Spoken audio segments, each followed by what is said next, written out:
and welcome back to SK1X and we are back again with another video of mine and हम लोग फिर से calculus अब continue कर रहे हैं यहाँ से। तो हम लोगों ने अभी तक कैलकुलस में क्या क्या पढ़ लिया, हम लोगों ने पढ़ लिया first of all the concept of a function and it's limit. उसके बाद वहाँ से डिफाइन किया गया डेरिवेटिव। उसके बाद वहाँ से डिफाइन किया था हमने कुछ रूल्स फॉर डेरिवेटिव्स। ऑब्वियसली पहले तो फर्स्ट प्रिंसिपल से कुछ एक्स पावर एन जैसे डेरिवेटिव्स कैलकुलेट किए। Then what we did was we derived some other rules, something like the product rule and the quotient rule. Product rule and quotient rule देखने के बाद we also saw the chain rule and in इस product rule, quotient rule and chain rule को use करके हम लोग ज़्यादातर functions जिनके derivatives exist करते हैं, मतलब जो functions continuous हैं and differentiable हैं, उनके डेरिवेटिव्स फाइंड कर सकते हैं। आप कंटिन्यूसली यूज़ करते जाओ चेन रूल, कितना भी कॉम्प्लिकेटेड फंक्शन है, chain rule and product rule alone can do all the work. कितना भी कॉम्प्लिकेटेड फंक्शन क्यों ना हो, एज लॉन्ग एज वो डिफरेंशिएबल ऑब्वियसली है। तो वहाँ पे हम लोगों ने प्रोडक्ट रूल की, अब यहाँ पे एक एक्सटेंशन कर लेते हैं। इस चीज़ को कहा जाता है लाइबनिज़ थ्योरम। ये बेसिकली क्या है, मान लो आपके पास एक फंक्शन है F of x, this is u of x times v of x। इसका मतलब क्या है, इसका मतलब है कि आपके पास कोई ऐसा एक्सप्रेशन है या फिर कोई ऐसा फंक्शन है u ऑफ x एंड आपने उस फंक्शन को एक दूसरे फंक्शन से मल्टीप्लाई कर दिया v ऑफ x एंड ये जो प्रोडक्ट है ये खुद ऑब्वियसली f का एक जनरल फंक्शन होगा। एक जनरल केस में कभी f का फंक्शन नहीं होगा जब मान लो x कैंसिल आउट हो जाता है, सॉरी x का फंक्शन नहीं होगा। जैसे मान लो ये हो गया एक्स स्क्वेयर, ये हो गया 1/x², मल्टीप्लाई करो यू आर गेटिंग 1, तो यहाँ पे कैंसिल आउट हो गया। x को चेंज करने से f चेंज नहीं होता, so it is no longer a general, it is no longer a function of x, right. Even तो इसे एक कांस्टेंट फंक्शन है ऐसा कह सकते हैं, x चेंज करने से f चेंज नहीं होगा। इसका जो ग्राफ होगा f वर्सेस x का, वहाँ पे हर पॉइंट पे स्लोप 0 होगा।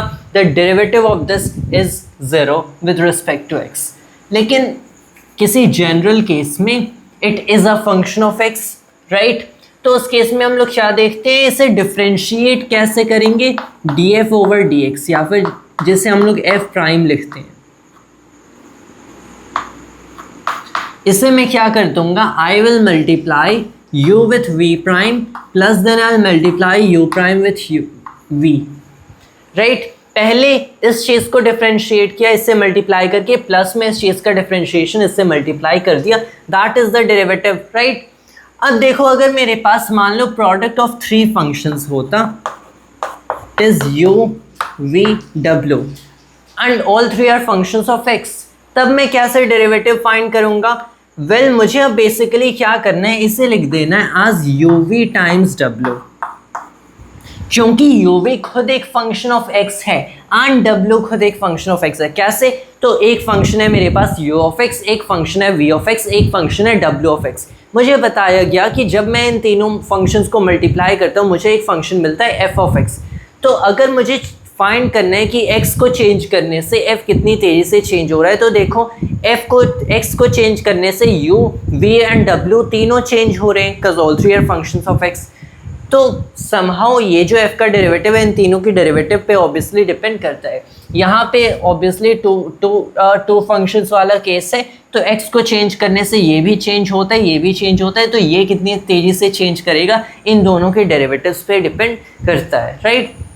नाउ इस केस में मैं क्या कह सकता हूँ, सिंस u v w तीनों फंक्शंस हैं, किन्हीं भी 2 फंक्शंस को मल्टीप्लाई करने से मुझे तीसरा एक जनरल केस में एक फंक्शन मिलता है। तो आई से कि u और v को एज 1 फंक्शन ले लो एंड इस फंक्शन को मल्टीप्लाई करो w से, तो एंड देन मैं प्रोडक्ट रूल लगाऊंगा ऑफ 2 फंक्शन मल्टीप्लिकेशन। तो मैं क्या कह सकता हूँ कि f प्राइम हो जाएगा जैसे ये एक function times another function, uv 1 function, w second function, derivative क्या होगा uv times w prime plus में uv का prime, it is not u prime v prime necessarily, uv का prime times w, it's like ये function times how fast w is changing plus how fast this function is changing times w। अब ये uv prime कितनी तेजी से change कर रहा है, वेल मुझे पता है कि मैं अब इन पे प्रोडक्ट रूल अप्लाई कर सकता हूँ। So it is like u prime, so it is like u prime v w plus में यू वी प्राइम डब्ल्यू, राइट। तो मुझे क्लियरली पता चलता है this is like u we prime plus you prime v, दोनों में डब्ल्यू मल्टीप्लाइड है। तो इसे अगर मैं प्रॉपरली अरेंज करूँ, इसे मैं कुछ ऐसे अरेंज कर सकता हूँ, U V W prime plus U we prime W plus you prime V W. एक पैटर्न दिख रहा है कि तीनों फंक्शंस मल्टीप्लाइड होंगे but one of them will be prime and added with successive terms, but in each successive term one of them will be primed, one of the functions, and ये जो prime वाला term होगा it can keep moving backward। मतलब यहाँ पे अगर मैंने u v w लिख दिया तो मुझे इसमें से एक, मान लो मैंने w को प्राइम कर दिया तो मुझे एक टर्म लिखना पड़ेगा u v w जहाँ पे मैंने v को प्राइम किया है, फिर u v w जहाँ पे मैंने u को प्राइम किया, एंड ऑब्वियसली एडिशन कम्यूटेटिव होती है, so we can rearrange them however we like it, can be u prime v w plus u v prime w plus u v w prime, but it is nice way to remember the rules कि अगर मेरे पास u v w है, इसका differentiation क्या होगा, it's like इस expression को कितने फंक्शंस है, 3, तो आप ऐसे 3 टर्म्स ऐड करोगे, इस एक्सप्रेशन को लिखो एंड यहाँ पे एक पे प्राइम करो, प्लस में फिर से एक्सप्रेशन को लिखो, फिर दूसरे पे प्राइम करो, प्लस फिर से लिखो, फिर तीसरे पे प्राइम करो। अगर मेरे पास u v w z होता तो पहले मैं u v w z लिखता एंड z पे प्राइम करता, so it would be u v w z prime plus u v w prime z plus u v prime w z plus u prime v w z। तो ऐसे 4 expressions में लिखूंगा तो एक nice pattern दिख जाते हैं, एंड इंडक्शन के थ्रू आई सपोज इस पैटर्न को प्रूव भी कर सकते हो। बट नाउ ये तो मैंने एक काइंड का बेसिक रिव्यू दे दिया एंड एक एक्स्ट्रा वेल टॉपिक यहाँ पे इंट्रोड्यूस कर दिया कि 3 फंक्शन मल्टीप्लिकेशन या फिर 4 फंक्शंस के प्रोडक्ट होंगे, पर n नंबर ऑफ फंक्शंस के प्रोडक्ट होंगे, तब कैसे डेरिवेटिव फाइंड करेंगे।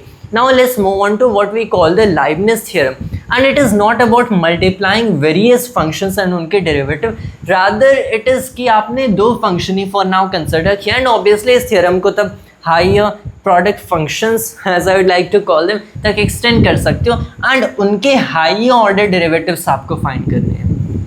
So it is something like this कि मान लो आपके पास हो गया ux एंड vx, इन दोनों को मल्टीप्लाई किया, so I know that f prime is well u v prime plus u prime v।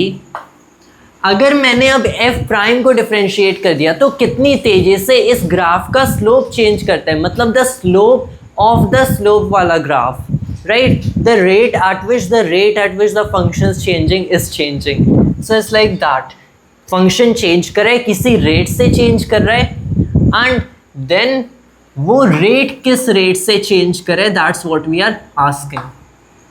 तो यहाँ पे अगर एक फिजिक्स वाला एग्जांपल दूँ तो आपकी एक क्वांटिटी होती है पोजीशन, कोई भी ऑब्जेक्ट की पोजीशन कितनी तेज़ी से चेंज करती है उससे हम लोग बोल देते हैं velocity.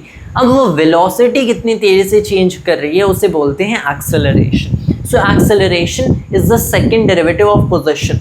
First derivative of velocity, the second derivative of position. तो f डबल प्राइम का बेसिकली क्या मतलब है, it is written as d2f over dx square. I believe मैंने ये नोटेशन ऑलरेडी दिखा दिया था, if not इसका बेसिकली यही मतलब होता है the second derivative of x of f with respect to x। इसका यही मतलब होता है f डबल प्राइम का कि आपके पास ये फंक्शन है जो कि चेंज करे किस रेट से, df ओवर dx इस रेट ऑफ चेंज को रिप्रेजेंट करता है, और मुझे फाइंड करना है कि ये रेट ऑफ चेंज किस रेट से चेंज कर रहा है। सो मैं अब इस df ओवर dx को डिफरेंशिएट करूंगा, इस f प्राइम को डिफरेंशिएट करूंगा, राइट। तो the d over dx of f prime that is d over dx of df over dx, इस चीज़ को कैसे लिखते हैं, d2f over dx square. You might say कि यहाँ पे d2f ओवर dx स्क्वायर क्यों, now this doesn't mean df over dx का स्क्वायर। df ओवर dx का स्क्वायर लिखना हो तो वो हम इसे ऐसे ही लिखेंगे, this is not the same thing as this, These are not the same things। क्यों? क्योंकि ये हमें बताते हैं कि df ओवर dx कितनी तेज़ी से चेंज कर रहा है, ये हमें क्या बताते हैं, df ओवर dx का स्क्वायर बताता है। तो आपने किसी भी वैल्यू पे कैलकुलेट किया उसका स्क्वायर क्या होगा, एंड यहाँ पे आपने किसी भी वैल्यू पे कैलकुलेट किया वो कितनी तेज़ी से चेंज कर रहा है, not the same things, these have different meanings. तो अगर हम लोगों ने लिखा कि f is a function of f is a product of u and v, तब उसका सेकेंड डेरिवेटिव मैं कैसे कैलकुलेट करूँगा? Now it is easy. मैं बेसिकली क्या करता हूँ, मैंने कर दिया f double prime is df over dx, right. f prime क्या है? uv prime plus u prime v। तो अगर मैंने f को ऐसे डिफाइन किया, f प्राइम ये हो गया, इससे डिफरेंशिएट किया विया प्रोडक्ट रूल, फिर मैं यहाँ पे 2 टाइम्स प्रोडक्ट रूल अप्लाई कर दूंगा, देन मुझे सेकेंड डेरिवेटिव मिल जाएगा। Let's try once. ये हो गया uv प्राइम का derivative plus u prime v का डेरिवेटिव। सो यहाँ पे हो गया uv double prime, v double prime क्यों? क्योंकि ये एक फंक्शन है, ये एक फंक्शन है, 2 फंक्शन के प्रोडक्ट को मल्टीप्लाई किया फिर डिफरेंशिएट किया, तो पहले मैंने ये फंक्शन रख दिया एंड इस फंक्शन को डिफरेंशिएट कर दिया। v prime is the derivative of v with respect to x। अगर मैंने v के derivative with respect to x को एक और बार डिफरेंशिएट कर दिया विद रिस्पेक्ट टू x, क्योंकि यहाँ पे प्रोडक्ट रूल यूज हो रहा है, let me illustrate it here. v prime is dv over dx। Since मैं uv प्राइम को पूरा डिफरेंशिएट करने की कोशिश कर रहा हूँ, पहले मैं u को बाहर लूँगा एंड v प्राइम को डिफरेंशिएट कर दूंगा। v prime is basically dv prime over dx। तो ये क्या है? This is the rate at which v prime is changing, the rate at which the slope of this function v prime is changing. जैसे हम लोग किस notation से लिखते हैं? v डबल प्राइम से। It is basically d2v over dx square और d over dx of dv over dx, right. तो ये v डबल प्राइम हो गया। प्लस में अब देखो यहाँ पे क्या हो जाएगा, पहले फंक्शन का differentiation times the second function, so u prime v prime plus, अब वैसे यहाँ पे करेंगे, पहले फंक्शन को बाहर रखो, सेकंड का डिफरेंशिएशन, तो u प्राइम सेकंड का हो जाएगा v प्राइम प्लस फंक्शन को बाहर रखो। अब यहाँ पे इस फंक्शन को डिफरेंशिएट करो एंड इसे बाहर रखो, सो u डबल प्राइम v। या so it basically looks u v double prime plus 2u prime v prime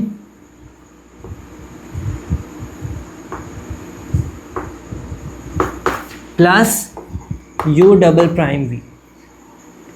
and since जैसे हम लोगों ने बाइनोमियल थ्योरम में पढ़ते हैं कि कोई भी आपके पास क्वांटिटी होती है, उसका होल स्क्वायर हो गया, होल क्यूब हो गया, अगर कोई भी टू द पावर 4 हो गया। अब यहाँ पे ऑल्दो प्राइम्स हैं, दे आर डिफरेंट थिंग्स।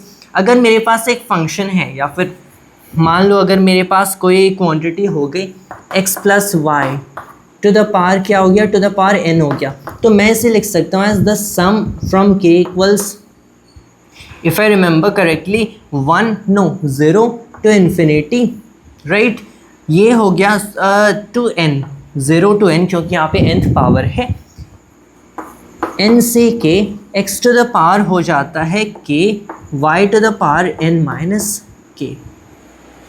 तो जब k 0 होगा तो y to the power n हो जाएगा, यहाँ पे कुछ नहीं होगा। Yes, perfect. तो ये हमें पता है, ये होता है nth power of sum x plus y, ये हमें पता है। And what we know is कि अगर मैंने x प्लस वाई का होल स्क्वायर किया, तो पहला जो मेरा टर्म होता है x स्क्वायर में, वहाँ कोएफिशिएंट 1 होता है, लास्ट टर्म y स्क्वायर में कोएफिशिएंट 1 होता है, बीच में एक टर्म होगा 2xy।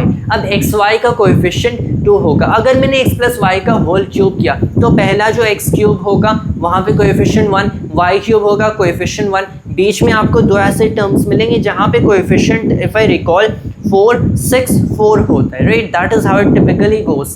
तो यहाँ पे आपको पता चलता है कि मेरा जो f डबल प्राइम, f का सेकेंड डेरिवेटिव, नॉट f का power 2, it is not f power 2, f का second derivative goes the same way the powers को। जैसे मैंने f को 2 बार अगर डिफरेंशिएट किया, provided it is f is a function u times a function v, तो it is पहला term times v का सेकेंड डेरिवेटिव प्लस 2 टाइम्स पहला का फर्स्ट, v का सेकेंड प्लस फर्स्ट टर्म का second derivative times v।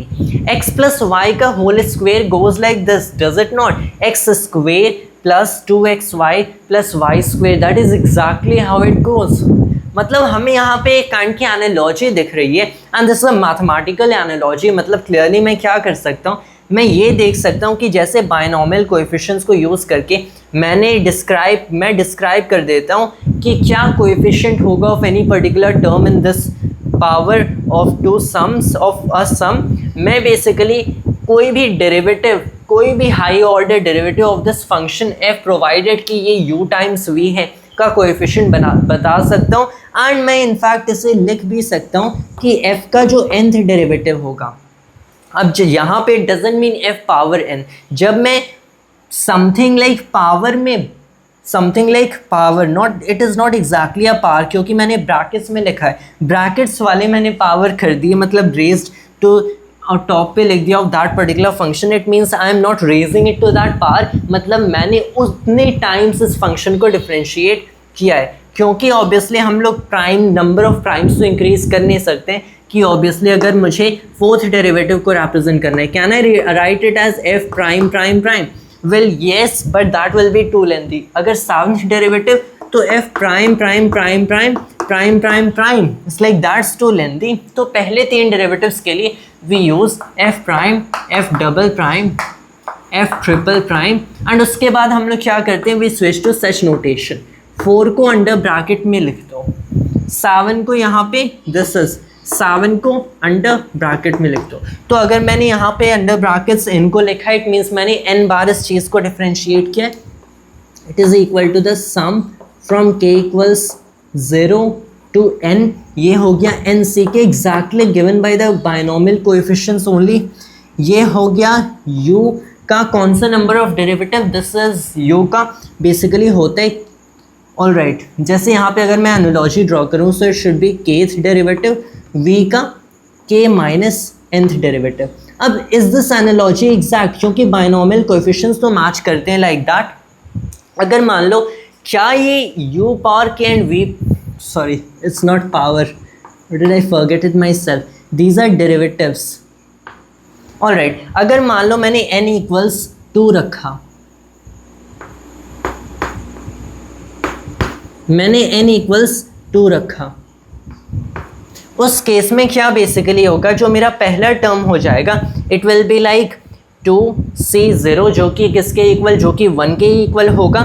u to the power, यहाँ पे k equals मैंने 0 कर रखा है, so it is this won't be there, ये बेसिकली 1 ही है। v टू द पावर क्या हो गया, 2 हो गया, नॉट एग्जैक्टली पावर, v का सेकेंड डेरिवेटिव, मतलब मेरे पास एक टर्म हो जाएगा v डबल प्राइम, राइट। तो यहाँ पे v डबल प्राइम हो गया, वो मुझे परफेक्टली मिल गया। लेकिन एक चीज़ जो कि मुझे नहीं मिलेगी, क्योंकि v जो डबल प्राइम है इसके साथ यहाँ पे u एक मल्टीप्लाइड भी आता है। लेकिन अगर मैंने k इक्वल 0 वाला टर्म लिया तो u का kth डेरिवेटिव, तो वहाँ पे बेसिकली क्या मिल रहा है, well it is not exactly power, so it is not exactly u पे अगर मैंने 0 पे रेज कर दिया, सो इट इज़ 1। किसी भी फंक्शन का kth derivative is like what, that is the function itself, क्योंकि first derivative is how fast the function is changing, the zero derivative is the function itself. So yes it is precise in that manner, क्योंकि अगर मैंने u का 0th derivative लिया, so that is u itself, वैसे ही define करते हैं। सो it is like यहाँ पे 1 हो गया, यहाँ पे u हो गया, यहाँ पे हो गया v डबल प्राइम। प्लस में सेकेंड टर्म देखते हैं, यहाँ पे हो जाएगा k किसके इक्वल, k हो जाएगा 1 के इक्वल, सो ये हो गया 2। बायनॉमियल कोएफिशिएंट nc की कैसे लिखते हैं, also written in this notation, it is basically equal to what, it is equal to n factorial over k factorial times n minus k factorial, right.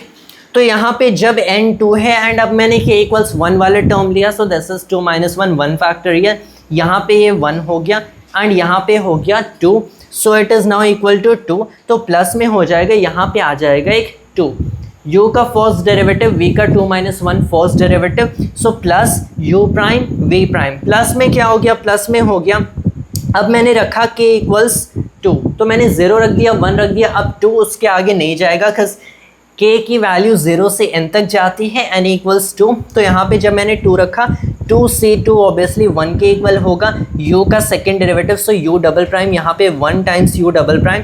अब देखो ये n हो गया 2 के इक्वल, k को मैंने 2 रखा, सो v का 0th डेरिवेटिव मतलब v इटसेल्फ, सो u डबल प्राइम v, तो प्लस में u डबल प्राइम v, हमें एग्जैक्टली वही मिल रहा है। तो हम लोगों ने देखा ये कोएफिशिएंट्स अगर मैंने इंक्रीज करते गए नंबर ऑफ डेरिवेटिव्स, तो ये कोएफिशिएंट समहाउ क्या करते, रिजेंबल करते हैं that of the binomial sum, the binomial theorem. तो मैंने बेसिकली यहाँ से एनालॉजी ड्रॉ किया कि well x plus Y to the power and go something like this. यहाँ पे पावर्स होते हैं, लेकिन सिंस इनके डेरिवेटिव्स उससे रिजेंबल कर रहे हैं, मतलब यहाँ पे मैं पावर्स नहीं अब डेरिवेटिव्स अगर कर दूँ, so it should work like that. And मैं अगर उतने u to the power k नहीं, u to the power k u the kth derivative of u ले लूँ, v to the power n minus k नहीं, n minus kth derivative of v ले लूँ, so everything works perfectly fine. मतलब this binomial theorem की analogy आप draw कर सकते हो and it works perfectly fine. क्या ये सारे ऐसे नंबर्स के लिए काम करता है? Now that would be tough to say just by looking at a few patterns, क्योंकि proofs in mathematics are important. We can't really say कि ये ट्रू है फॉर ऑल सच नंबर्स। अगर फर्स्ट फ्यू नंबर्स के लिए true है तो उसके लिए हम लोग क्या कर सकते हैं, we always have the principle of mathematical induction. अगर आप एक्चुअल में ट्राई कर सकते हो, which I am not going to do here, मैंने यहाँ पे थ्योरम स्टेट किया है, मैं इसका मैथमेटिकल प्रूफ तो नहीं दूंगा, मैंने शो किया है व्हाई इट इज ट्रू, मैंने शो किया है कि ये ट्रू है, लेकिन मैंने एक फॉर्मल मैथमेटिकल प्रूफ नहीं दिया। For the formal mathematical proof हमें क्या करना है, हमें यूज करना है मैथमेटिकल इंडक्शन। सो मैंने एस्यूम किया कि ये nth डेरिवेटिव के लिए ट्रू है, फिर मुझे शो करना है कि n प्लस 1th डेरिवेटिव के लिए भी ट्रू होगा। अगर ये nth डेरिवेटिव के लिए ट्रू इंप्लाई करता है कि ये n प्लस 1th डेरिवेटिव के लिए भी ट्रू है, मतलब this is true in general, मतलब ये एक actual true proof, true theorem है। This theorem is correct, it is right. So I'm not going to use mathematical induction to justify it here. If you want आप mathematical induction use करके assuming कि this is true है, n+1 के लिए try out करो and it will work out just perfectly fine. इस theorem को Leibniz theorem कहा जाता है and it is named after Leibniz। कि Leibniz अगर आप देखो तो he was the co-inventor of calculus। Calculus की इन्वेंशन का क्रेडिट मोस्टली दो लोगों का जाता है, आइजैक न्यूटन एंड लाइबनिज। तो एक्चुअल में इट इज़ नाउ बिलीव्ड कि उन्होंने इंडिपेंडेंटली ये काम किया था, कि न्यूटन ने अलग अपना कैलकुलस का काम किया, लाइबनिज ने अलग, and there was a lot of tension between these two individuals, between these two geniuses regarding the credits for calculus, की किसको क्रेडिट्स जाना चाहिए। So as far we know currently, historically काफ़ी टेंशन थी between these two. As far we know currently इन दोनों ने calculus में अपना काम सेपरेटली किया था and around the same time दोनों इंडिविजुअल्स ने इंडिपेंडेंटली कैलकुलस इन्वेंट कर दिया। तो न्यूटन ने यहाँ पे कैलकुलस इन्वेंट कर दिया, लाइबनिज ने वहाँ पे कैलकुलस इन्वेंट कर दिया अराउंड द सेम पीरियड इन्होंने इंडिपेंडेंटली इन्वेंट किया। And there seems to be no sign of any exchange regarding the ideas of calculus. Newton ने इसे पर्टिकुलरली इस पूरी मैथमेटिक्स को कहा था methods of fluxions. So that's what Newton called it. In fact एक न्यूटन ये जो हम लोग नोटेशन यूज़ करें, ये न्यूटन का नहीं, ये नोटेशन लाइबनिज का है। न्यूटन ने बेसिकली डॉट्स को यूज़ किया था फॉर अ नोटेशन, मतलब he was interested in time derivatives mostly. तो हम लोग आज भी टाइम डेरिवेटिव को ऐसे लिख देते हैं, dx/dt लिख सकते हैं। लेकिन अगर आपको कहीं x डॉट दिख गया, इसका मतलब क्या है, इसका मतलब ये है कि x का टाइम डेरिवेटिव लिया जा रहा है। z डॉट का मतलब z का टाइम डेरिवेटिव लिया जा रहा है। z dot basically means dz/dt। So that's what it means. तो यहाँ पे Leibniz theorem, that was all for today's video. I guess we'll continue with our series on calculus in further videos also, and thanks to all viewers.